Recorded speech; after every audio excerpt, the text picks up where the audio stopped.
Hello, welcome to the channel, and this is actually my first monologue video. Most of the videos that you found, actually all of the videos that you found on the YouTube channel, me interviewing another guest on our podcast. And I put off recording a video myself for the longest time, but here we go. Let's see how it goes. A few years ago, I developed a habit in writing, and this habit has helped me connect with myself, improve my emotional well-being, becoming more creative and more productive. So in this video, I wanted to share with you how you can also develop a habit in journaling. So in the description, I'll also stick a link where you can download a free 7-day journal challenge. And if you have any questions, feel free to leave a comment. And I am very excited and looking forward to hear what comes out of this video. So let me just go through the structure of the journal quickly with you. So the journal is split into 7 different daily themes, and you can find the daily themes in the top right hand corner of each page. Now, if you're new to journaling, there are a couple of things that I'd like you to remember. So when we journal, it's important to understand that 98% of us are monotaskers. In this world, only 2% of us are supertaskers. So when you are thinking about setting up your environment, you want to make sure that it is distraction free and that you can fully embrace yourself into the journaling process. So usually what I do is I'll turn off my phone, or I'll put it on focus mode, and I'll put my phone in another bedroom to make sure that I am basically pushing away all the distractions.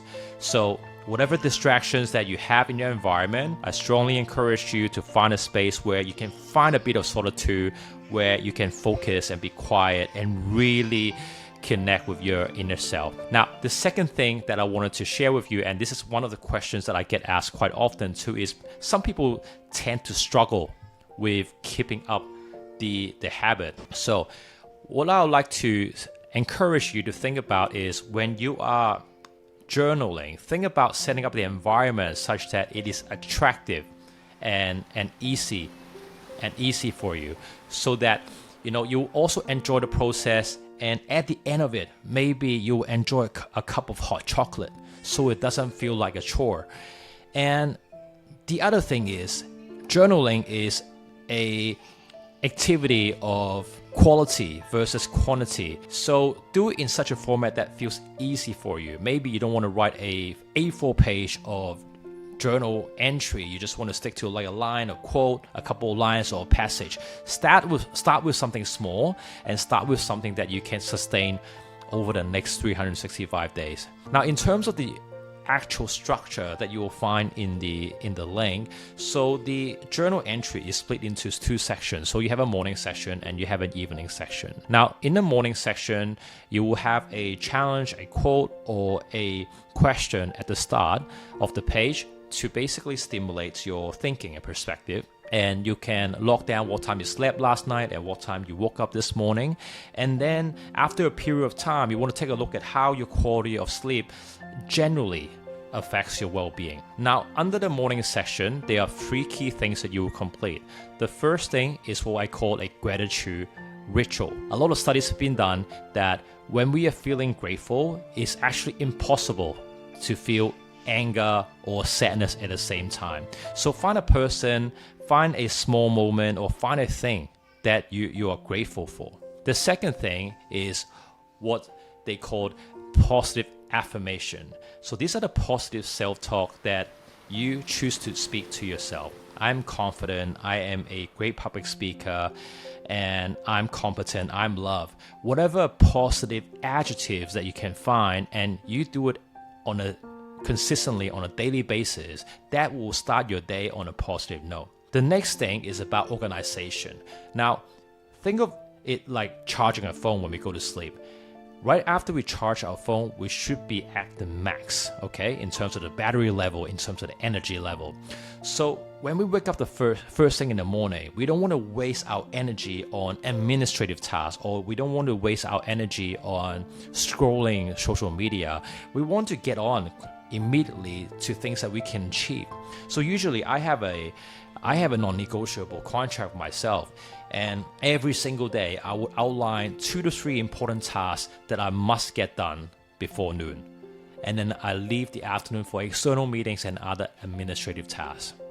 So organize your day, outline 2 to 3 important tasks that you must finish, and then also put the can wait tasks on the right hand side where you force yourself to make those trade-off and priorities.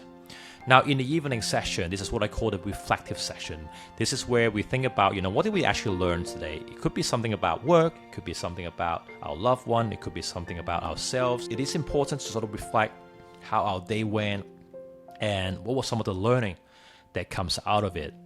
And I also use this opportunity to reflect any big emotion or any life moment that I think is worth remembering.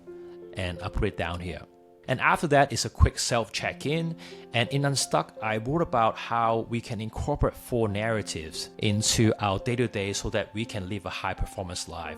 And the 4 narratives are what I call HOLO, which stands for health, thinking opportunistically, becoming a lifelong learner, and inspiring others. So under the self-check-in, there are 4 boxes which you can just check off, and you ask yourselves, am I active today? Am I positive? Am I curious? And am I kind to others? And the very last entry is about setting intention about what we can be better at.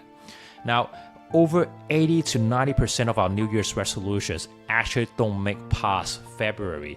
So the idea here is not to set up radical goals that we can't sustain. The idea here is to think about that 1% incremental improvement that you can commit to for the following day. For example, let's say I wanted to become a better neighbor. And to do that, and I want to say to myself, whenever I see my neighbor in the morning, I'll say a quick hello. Or I want to become a more empathetic leader or co-worker at work, and I'll commit to myself saying to a quick hello to a stranger, whoever I bump into in the elevator first thing in the morning. So I hope that you guys enjoyed the video, and as I said, I've included a link in the description, and you can also try out the 7-day journal challenge. And I hope this video has been very useful to you if you're thinking about journaling, or if you're wondering how come you can't really keep a journaling habit. So thank you so much for watching my first monologue video. I have to say it doesn't feel natural recording this, and but I just want to say thank you for watching this. And if you want more inspiration from this channel, please consider subscribing, and I look forward to seeing you all in the next video. Bye bye.